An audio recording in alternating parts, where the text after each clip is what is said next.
This is fantastic. It's nicer over there, I think. It really is. Glad that we came here. Okay, come on down. Okay. I'll go first. Take it easy. Okay. Got it? Yeah. I gotta get it. Okay? Yes. Oh. What do you think? Oh, I think it's great. Come on. How's this? This is fine.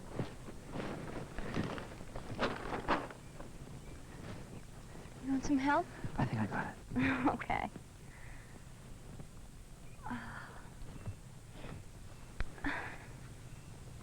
That's fine. Yeah, that's good. It's beautiful. It'd be nice to have a fire. I don't think we're supposed to. You look really nice.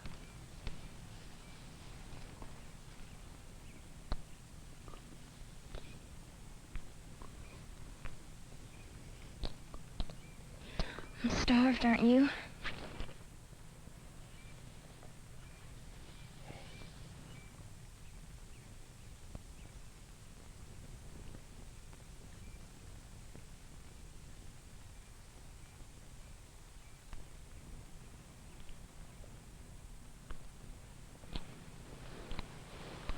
Jack, don't. What's the matter? Nothing. You don't love me anymore, huh? Don't be funny. Well, then come on. Jack, don't, I mean it.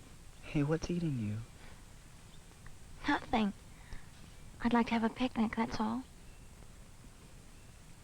Isn't that what we're doing? You know what I mean. No, I don't. Well, I just thought it would be nice to have a picnic without you moving on me like that. I didn't move on you. Come on. Nice secluded place. A blanket. Telling me how nice I look. I've seen the same movies you have.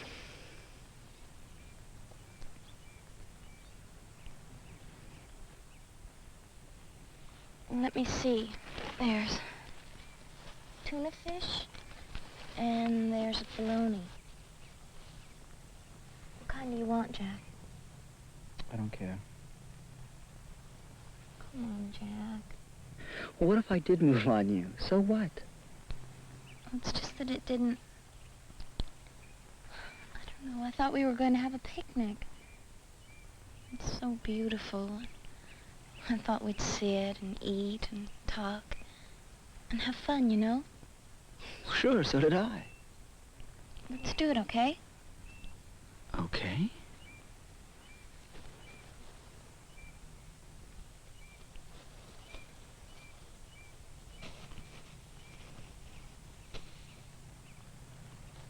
Isn't that bad? No, it's all right. I'm just not very hungry. Where are the Cokes? We left them in the van. I'll go get them. It's okay. I really don't want any.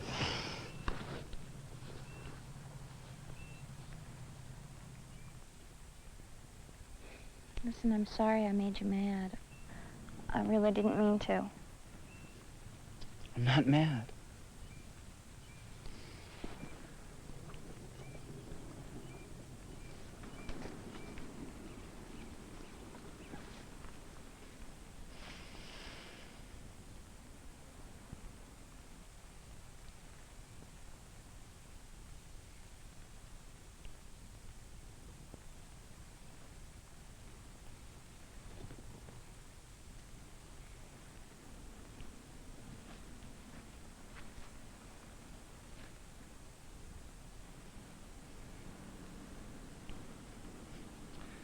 Should have brought some beer.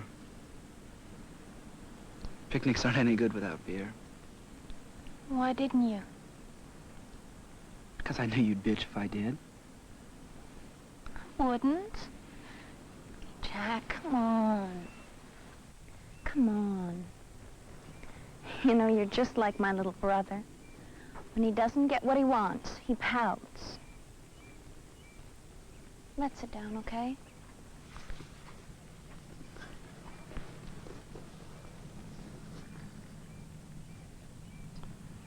picnic has sure turned out great, hasn't it? I know. I'm sorry. So am I.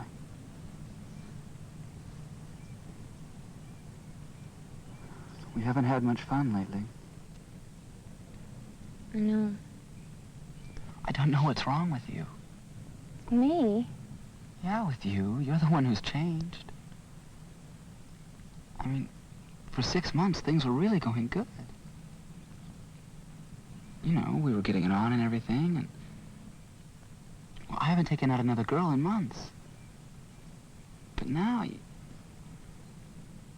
you make me feel uncomfortable even when I touch you.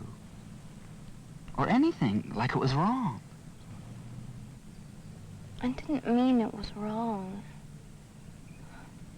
I just said we don't always have to end up making out, that's all. You never used to complain. Maybe I don't remember too well, but I thought we were in love. I do love you. But, well, sometimes you treat me like sex was the whole point of everything. I mean, we could do other things, too. Oh, come on, we do other things. I don't believe you, Dana. I mean, half the guys I know are really making it with the girls they're with. We just... Oh. Do you compare notes? That's not what I mean. Then what do you mean? I mean, you can't say that we're only into sex when we don't really make it. Well, it must be really rough on you, not having anything to report when you talk to the guys. No, you're great at changing the subject. Anyway, I suppose you don't talk things over with your friends? No.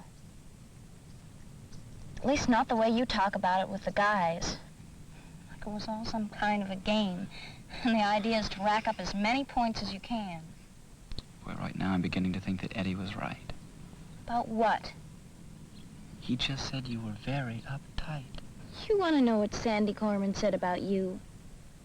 That you have a one-track mind. Okay, let's go. Where? Home. You're really sore, aren't you? Well, what do you think? I think I'm sorry. Yeah, sure.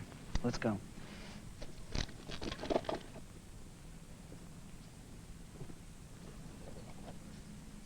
The way you're acting proves I'm right. You're sore because you couldn't just turn me on like some kind of machine. Sure, Dana. Look, I'll tell you what. We'll make up some rules and some regulations. And whenever we meet, we'll talk about heavy things like religion and philosophy. And then, when you feel more like a person, maybe we can hold hands a while, okay? Get off the blanket, will you? Are we still going to the movies tonight? I don't know. Well, are we going to do anything anymore? I don't know. Will you get off the blanket, please?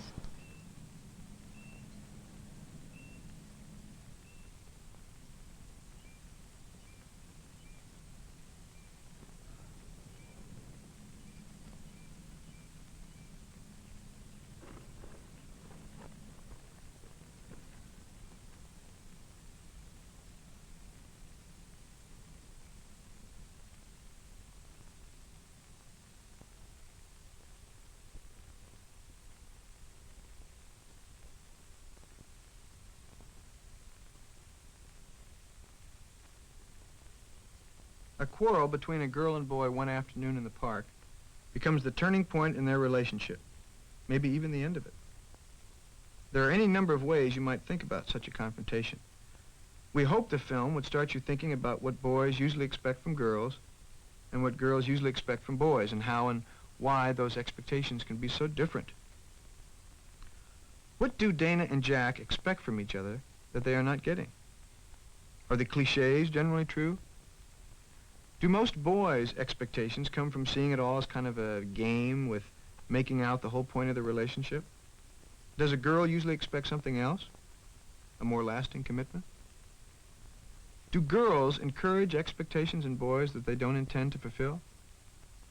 Now, Dana believes that boys compare notes on their conquests. The implication is that they encourage each other to regard girls as objects to be pursued, as things rather than persons. Is that really how boys talk with one another? What is the difference between the way boys talk about girls and girls talk about boys? Do girls also use boys as objects? Remember Jack's outrage at the very suggestion he might be doing anything wrong or insensitive? It suggests that he regards his own behavior towards Dana as perfectly normal and natural. Well, is it natural for boys to make out at every opportunity? If the girl objects, does that mean she's uptight, maybe neurotic, not as feminine as she ought to be? A lot of people seem to assume that the difference between what boys and girls expect from each other are natural and inevitable, rooted in biological differences. Do you agree with that? Or do we in fact learn how to behave? I mean, is there a lot of role-playing in it? Are boys and girls taught by movies, magazines, television, friends, and the adults they look up to that they should behave in certain ways? What does Dana expect that Jack isn't giving? She seems to be afraid of continuing as before with him and afraid of hurting or even losing him if she changes.